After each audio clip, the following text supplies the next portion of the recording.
Dr. Wilfredo C. Ramos, pangalawang Pangulo para sa pang-akademikong gawain. Reverend Dr. Francis V. Fajardo, ang Kapelyan ng Pamantasan. Dr. John Mark F. Bondok, ang Dekano ng Paaralang Graduado. Professor John Carlo S. Villa, Dekano ng Kolehiyo ng Edukasyon at tagapamahala ng pangkalahatang pagtatapos. Mga opisyal ng pamantasan, mga dekano, mga panauhin, mga guro at kawani, mga magulang at mga kapwa ko nagsipagtapos, isang magandang hapon po sa inyong lahat. Dapat siyang tumaas at ako na may bumaba. Ito ang mga salita ni Juan Bautista na mababasa sa Ebanghelyo ni Juan, Kabanata 3, Talata 30. Sa araw na ito, kami ay humaharap sa inyo na may pusong puspos ng pasasalamat. Ang pagtatapos na ito ay hindi lamang pagdiriwang ng aming mga tagumpay, kundi isang patotoo ng katapatan at kabutihan ng Diyos sa buong panahon ng aming paglalakbay. Bilang mga nagsipagtapos mula sa Kolehiyo ng Edukasyon, naaalala namin na ang bawat aral na natutuhan at bawat tagumpay na natamo ay nagkakaroon ng tunay na kabuluhan kapag kinikilala namin ang mga taong ginamit ng Diyos upang hubugin at magbigay ng inspirasyon sa amin. Una sa lahat, iniaalay namin ang aming pinakamataas na pasasalamat sa mahabaging Ama sa Langit. Ang kaganapan ng ating ipinagdiriwang sa araw na ito ay nagmula sa Kanya. Ang Kanyang biyaya ang nagpatatag, ang Kanyang karunungan ang gumabay, at ang Kanyang pag-ibig ang nagdala sa amin hanggang sa mahalagang sandaling ito. Sa aming mga pamilya, lalo na sa aking Mami Ruth, Dade Sani, Nanay Norma, Rian, sa aking kapatid, gayon din sa aming mga naging tagapagtangkilik. Maraming salamat sa inyong walang hanggang pagmamahal at sakripisyo. Kayo po ang aming naging sandigan sa bawat hamon na tagumpay. Ang inyong presensya at pag-unawa ang nagbigay sa amin ng lakas upang marating ang pagkakataong ito.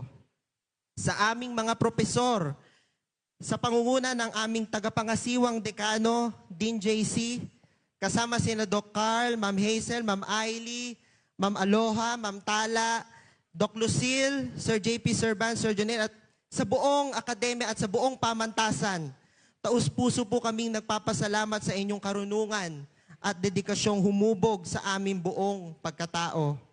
Sa aming mga kaibigan at kaklase, lalo na yung aking mga nakasama pa mula sa unang taon, Ma'am Katrina, Ma'am Charlie, Sir Victor, Ma'am Winoa, Ma'am Chloe, Ma'am Rai, Sir Prince, Sir Cyron, Jake, Iyon, kapwa ko naglingkod bilang CLC at PT officers sa aking mga ka-major at hanggang sa makulay nating practice teaching.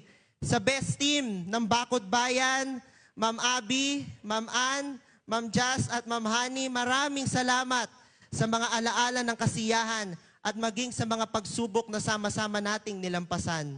Ang ating mga taon sa kolehiyo ay napuno ng kahulugan dahil sa ating mas pinatibay na samahan.